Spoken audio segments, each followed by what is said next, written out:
En el nombre del Padre, del Hijo y del Espíritu Santo. Amén. Ave María Purísima, sin pecado concebida. Espíritu Santo, fuente de toda luz, ilumínanos. Queridos hermanos, algunos se preguntarán por qué leer los escritos póstumos de la Madre Raffles. En primer lugar, ¿quién no se sonroja al escuchar las palabras de la Madre Raffles y de cómo sobrellevó la persecución en Zaragoza? La enorme fe que le permitió atravesar un campo de batalla, pero y sobre todo las enseñanzas de cómo comportarse con los enemigos y cómo comportarse ante las calumnias y los sufrimientos. También porque si no seguimos la cronología de los hechos y los conocimientos dados por nuestro Señor a sus siervos, nos perdemos. Así que tenemos que estar alerta con los antecedentes. Si no, estaremos como la nueva resistencia que solo ve al lobo en Bergoglio y abraza los errores conciliares y llama santos y papas a sus antecesores.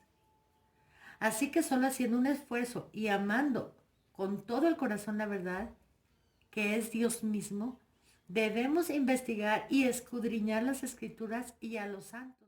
Recordemos que Dios no hace nada sin revelarlo antes a sus siervos los profetas. Y si nosotros somos negligentes al hacerlo, caeremos en el error que en este caso para mí es no reconocer como verdad las palabras de Nuestra Señora en la Salet, cuando dijo, Roma perderá la fe y se convertirá en la sede del anticristo, lo cual fue corroborado por el exorcismo de su santidad León XIII. Pues eso es lo que estamos viendo y todavía esperamos otro. Sabemos por Ana María Tagle, creo, y por Ana Catalina Emmerich y por Santa Brígida y tantos otros, creo que son más de 200, que de esta apostasía la iglesia triunfará de sus enemigos con el gran monarca y los crucíferos. Y posteriormente a esto vendrá el anticristo personal. Pero para ese entonces ya estarán convertidos todas las naciones, incluidos los judíos. Por eso es tan importante leer los antecedentes de las escrituras y a los santos que nos dejaron conocer estos hechos porque no se había entendido completamente. Todo esto es importante en la historia que estamos viviendo, porque, por ejemplo, la Revolución Francesa no es que terminó en 1789, sino que las secuelas de la misma se extienden hasta nuestros días. Y el culmen de la misma, porque toda esta revolución fue creada por los masones, la vimos llegar al trono pontificio a un masón. Estos individuos tomaron el poder haciéndose pasar por católicos. Fueron los denominados marranos, falsos convertidos. Hemos leído también que Roncalli había sido iniciado en la masonería desde Estambul y que antes había sido expulsado de su cátedra por modernista, que se le había visto y fotografiado vestido de civil asistiendo a la logia de París los jueves por la tarde y departiendo amistoso con comunistas y socialistas en ese mismo país, mientras los católicos y ortodoxos eran aniquilados en la Unión Soviética, cosa que a él parecía no importarle. Pero hay un hecho de pocos conocidos y al que no se le da importancia.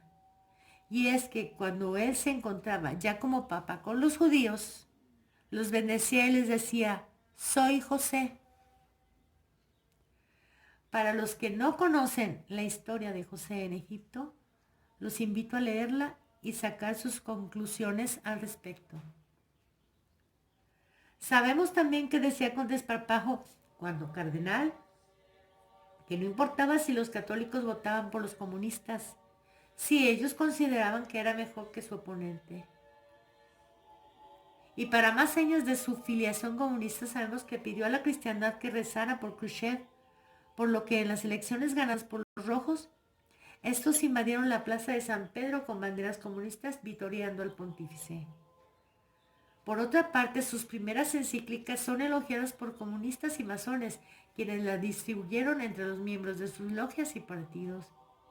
Y al final de su vida, el Kremlin y Cuba pusieron su bandera a media asta por la muerte del revolucionario conciliar. De Montini sabemos su origen judío por madre, además que en su tumba él se encargó de poner símbolos masones que podemos ver en la revista Chiesa Viva, Pablo VI, Beato Nunca, donde sabrán todo lo que hizo este individuo.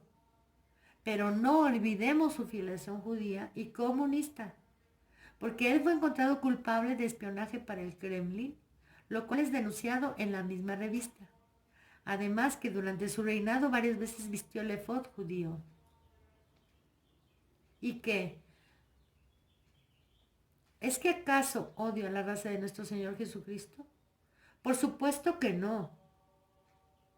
Pero sí a la secta que fue fundada por ellos para perseguir a los católicos desde la muerte de nuestro Señor Jesucristo.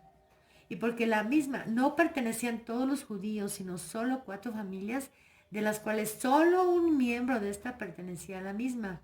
Y era tan hermética que ninguno de los miembros de las familias lo sabía. Así que no es bueno generalizar, porque ellos son muy amados por Dios y también esperamos su conversión final, como dice la oración abrazada de San Luis María Grignon de Montfort. Pero volvamos a la secta que se funda aproximadamente a los 4 años de la muerte de nuestro Señor. Esta se llamó Fuerza Misteriosa. Y esto lo sabemos porque un judío que pertenecía a la misma y no estaba de acuerdo con las maquinaciones contra los católicos, lo sacó a la luz en el libro La disipación de las tinieblas. Y aquí hago un paréntesis porque en el documento conciliar Nostra Aetate, creo que en el segundo o tercer párrafo, está ese nombre, la fuerza misteriosa, firme y sello de que ahí estaban ellos. No fue hasta 1717 que se abren a los gentiles. Antes ni de broma estaban invitados. La Iglesia, en cuanto supo de su existencia y de cómo ésta convocaba a los individuos de cualquier credo a unirse independientemente de sus tradiciones, condenó a los católicos a la excomunión ipso facto si se adherían a la secta. Por lo cual sabemos que Roncalli estaba excomulgado ipso facto sin que nadie le tuviera que advertir, independientemente de lo que quieran decir. Por otra parte, dijimos que el cardenal elegido en 1958 fue el cardenal Siri, y aun cuando ya había sido abierta la capilla Sixtina y habiendo tomado él el nombre de Gregorio XVII, fue obligado a dimitir por amenazas del exterior. Y el bonachón Roncalli, elegido por la masonería, los tuvo encerrados 2 días para convencerlos de la importancia de guardar el secreto. ¿Qué hace Roncalli al llegar al poder? Aumentar el número de cardenales que desde tiempo inmemorial se limitaba a 70, como en el Sanedrín. Y de entre ellos el primero Montini, del que ya hemos hablado.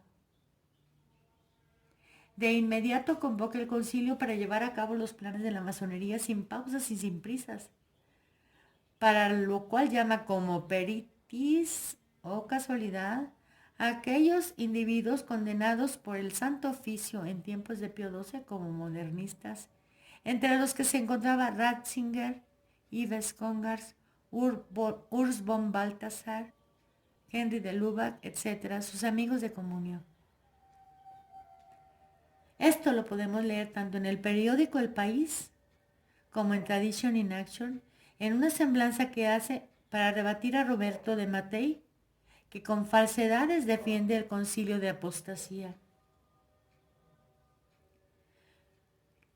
Tengamos muy en cuenta el aumento de cardenales, porque acto seguido Montini también los aumenta, pero le da un hachazo a la jerarquía católica haciendo dimitir a los obispos a los 75 y a los cardenales a los 85. Por lo cual, aquellos que callaron la boca pensando que en el próximo cónclave podrían llegar a ser papás, quedaron fuera de la jugada. Pero no se dieron cuenta o se hicieron tontos, porque ellos con estos actos estaban logrando lo que alguna vez dijeron los individuos que pertenecían a la fuerza misteriosa. Cuando lleguemos al papado, nadie podrá sacarnos de ahí. Pero volviendo a la secta, leamos de nuevo lo que en 1966 dio a conocer la Gaceta Católica en Inglaterra, que ya lo he leído en los primeros videos, pero lo volveremos a leer para los desmemoriados o para los nuevos. Pero antes de hacerlo les pregunto, ¿puede un verdadero católico ser reconocido por rabino en una sinagoga, como imán en una mezquita? Obviamente no. Pues de la misma manera les digo, ¿puede un judío ser papa de la Iglesia Católica? Por supuesto que no, porque nuestro Señor era judío, su madre también, los apóstoles que nos evangelizaron también. ¿Cuál es la diferencia? Que ellos no reconocen a Jesús como el Mesías esperado, el Dios hecho hombre. Y ahora les pregunto con las Sagradas Escrituras, ¿quién es el anticristo? Sino aquel que niega que Jesús es el Cristo.